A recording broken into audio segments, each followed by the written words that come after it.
En este video estudiaremos las fórmulas que se utilizan para representar los compuestos orgánicos. Quienes habla, el profesor Ramón Martínez Hernández. En este video estudiaremos las diferentes formas en que se pueden representar los compuestos en la química orgánica. Una fórmula química indica no solo el tipo de átomos que forman un compuesto, sino también la cantidad de cada uno de ellos. Las fórmulas químicas pueden ser fórmulas empíricas, fórmulas moleculares y fórmulas estructurales. Ejemplo, el ácido acético o etanoico. Vemos aquí la representación de la fórmula empírica del ácido acético, la representación de la fórmula molecular y la representación de la fórmula estructural desarrollada. Empecemos hablando sobre la fórmula molecular. La fórmula molecular de un compuesto da el número exacto de cada tipo de átomo presente en una molécula del compuesto. La fórmula molecular es útil porque le permite calcular el peso molecular del compuesto. También puede ser restrictiva, ya que no brinda ninguna información sobre los enlaces en la molécula, algo que es muy importante en la química orgánica, ya que los enlaces indican los grupos funcionales que están presentes. Aquí les presento la fórmula molecular de la putrescina, que es uno de los responsables del mal olor de la carne en descomposición. ¿Qué me dice la fórmula molecular? Que está compuesto por 4 átomos de carbono, 12 átomos de hidrógeno y 2 átomos de nitrógeno. A continuación les presento la fórmula molecular de la glucosa, que es el azúcar que se encuentra en la miel, la fruta y la sangre de los animales. Su fórmula molecular me indica que está formado por 6 átomos de carbono, por 12 átomos de hidrógeno y 6 átomos de oxígeno. Veamos ahora la fórmula empírica. Es la fórmula más simplificada de escribir un compuesto, por eso también algunas veces es llamada como la fórmula mínima, y nos da la relación de números enteros más simple posible de los diferentes tipos de átomos dentro del compuesto. La fórmula empírica es de alguna utilidad para los compuestos orgánicos, ya que a veces puede ayudar a encontrar la fórmula molecular si no la conocemos. La fórmula empírica se utiliza con mucha más frecuencia para compuestos iónicos. Los compuestos inorgánicos como la sal de mesa, conocido como el cloruro de sodio y cuya fórmula es NaCl. Veamos ahora la fórmula molecular y la fórmula empírica. Veamos la putrescina, la glucosa, cómo transformarla a la fórmula empírica. Vemos que pasa de C4H12N2 a C2H6N. Esto ocurre porque simplificamos. La fórmula empírica la calculamos al simplificar la fórmula molecular. Vemos aquí que mitad de 4 es 2, por eso la fórmula empírica solamente tiene 2 átomos de carbono. 12, la mitad de 12 es 6, por eso la fórmula empírica tiene 6 átomos de hidrógeno. Aquí tenemos 2 nitrógeno, la mitad de 2 es 1, por eso acá vemos solamente la presencia de un solo átomo de nitrógeno. Lo mismo ocurre acá con la glucosa. Simplificamos el carbono, 6 átomos de carbono, la mitad de 6 es 3. El hidrógeno, 12 átomos, la mitad de 12 es 6. Y el oxígeno, 6 átomos, la mitad de 3. Entonces, la fórmula empírica se calcula rápidamente a partir de la fórmula molecular, simplificando los subíndices de todos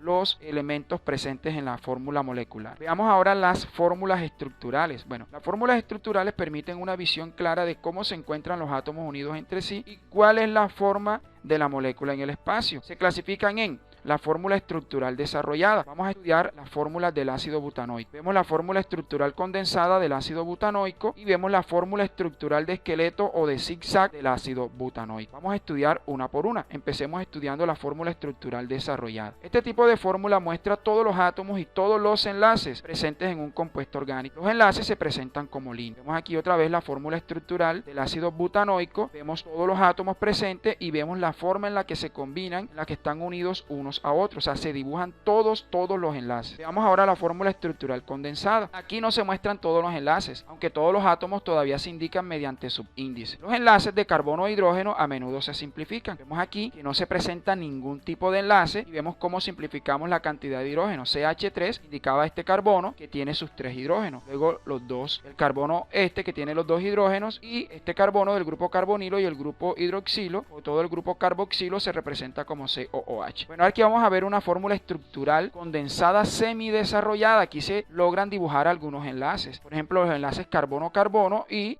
los del grupo funcional principal. Esta es una de las más utilizadas en química orgánica, al igual que la fórmula estructural de zigzag. Veamos ahora una comparación entre la fórmula estructural semidesarrollada y la desarrollada. Vemos la molécula de etanol en la fórmula semidesarrollada y aquí en la fórmula desarrollada en la que se dibujan todos los enlaces. Lo mismo aquí para la molécula del buteno y vemos cómo es su fórmula estructural desarrollada. Aquí tenemos la fórmula semidesarrollada del butano y aquí tenemos la fórmula desarrollada del butano. Veamos ahora sí la fórmula estructural de esqueleto, que es una de las más utilizadas. Bueno, en esta clase de fórmula los enlaces carbono-carbono se muestran mediante estructuras en zigzag. Cada punta y cada vértice representa un átomo de carbono. Se muestran los grupos funcionales y átomos distintos del carbono o del hidrógeno. Estas fórmulas son más fáciles de dibujar y se usan con más frecuencia. Veamos aquí la fórmula estructural de esqueleto de este compuesto alifático alcohólico insaturado con la presencia de un enlace múltiple, triple enlace, por lo tanto es un alquino. Aquí vemos la fórmula de esqueleto y aquí vemos la fórmula estructural semidesarrollada. Vamos a ver cómo transformar una en otra para que veamos lo fácil que es. Empecemos. El carbono 1, una punta, por lo tanto este representa un carbono. El carbono 2 y el carbono 3 son los carbonos donde están ubicados la insaturación, el triple enlace. Veamos ahora el carbono número 4, el carbono número 5 y el carbono número 6. Dibujamos la estructura en forma de zigzag y ubicamos, teniendo en cuenta, vuelvo y repito, que las puntas son átomos de carbono al igual que los vértices. Veamos a este hidrocarburo alifático ramificado y saturado porque solamente tiene enlace simple, o sea que este es un alcano. Aquí tenemos la fórmula estructural semidesarrollada. Contemos ahora los átomos de carbono para ir comparando. El primero, el segundo, el tercero. Aquí en la fórmula estructural semidesarrollada vemos que hay una ramificación radical en el carbono número 3. Aquí también vemos que se encuentra. En el carbono número 4 pasa lo mismo. Hay un grupo metilo, un radical o ramificación. En el grupo número 4 también existe. Vemos el carbono número 5 y el carbono número 6. Entonces es muy fácil transformar de la fórmula estructural desarrollada o semidesarrollada a la fórmula estructural de esqueleto y viceversa. También de esta es muy fácil transformar a esta. Ok, ahora veremos algunos ejemplos de las fórmulas estructural de esqueleto. Aquí tenemos este compuesto en el cual podemos observar átomos distintos al carbono y al hidrógeno como el átomo de cloro y vemos al grupo funcional carboxilo. Vemos que se dibuja el átomo de oxígeno y el grupo hidroxilo. Este compuesto tiene por nombre el ácido 7-cloro, 5,8 disopropil, 9,10 dimetil, 1 decanoico. Vemos también la fórmula estructural de esqueleto del ácido acetil salicílico conocido comercialmente como la aspirina. Vemos también la fórmula estructural de esqueleto de la vitamina A. Vemos la fórmula estructural de la vitamina E. En algunos casos, en la fórmula estructural de esqueleto se pueden dibujar los carbonos de los radicales metilo o de los carbonos que están en la punta de la cadena. Eso era todo. Muchas gracias por ver este video. Te invitamos a que lo compartas en tus redes sociales y que te suscribas a este canal para poder seguir recibiendo más videos como este. Muchas gracias por todo.